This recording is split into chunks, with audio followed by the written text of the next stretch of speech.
Pabna Tebunia unique block রাস্তার উদ্বোধন। পাবনা সদর উপজেলার মালিগাছা ইউনিয়নের টেবুনিয়া একটি ইউনিক ব্লক রাস্তার কাজের উদ্বোধন করা হয়েছে। শনিবার 4 মে দুপুরে পাবনা মালিগাছা টেবুনিয়ার RSD হতে লাপলুর বাড়ি পর্যন্ত ইউনিক ব্লক রাস্তার কাজের উদ্বোধন করেন জেলা আওয়ামী লীগের সাধারণ সম্পাদক ও সদর আসনের সাংসদ সদস্য Golam Faruk Prince. উদ্বোধনকালে MP Prince বলেন, দেশের প্রতিটি আঞ্চলিক সড়ক ব্যাপক উন্নয়ন করেছে বর্তমান সরকার।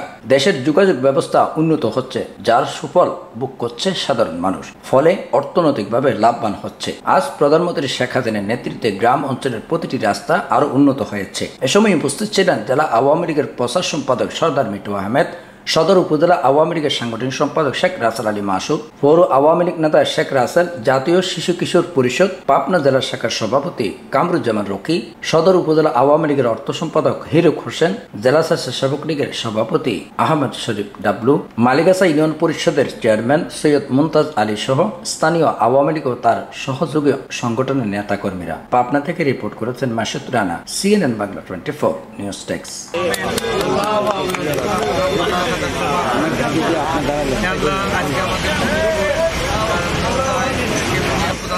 প্রধানমন্ত্রী বাংলাদেশ সরকারের রেল ও পার্বত্য চট্টগ্রাম মন্ত্রণালয় সম্পর্কিত সংসদীয় সমস্ত গুণাকতা মাফ করে দেন এবং তাকে হায়াতে সায়াবা দান করে দেন।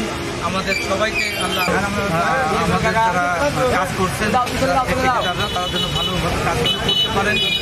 আজকের এই রাস্তায় আমাদের MP করবেন।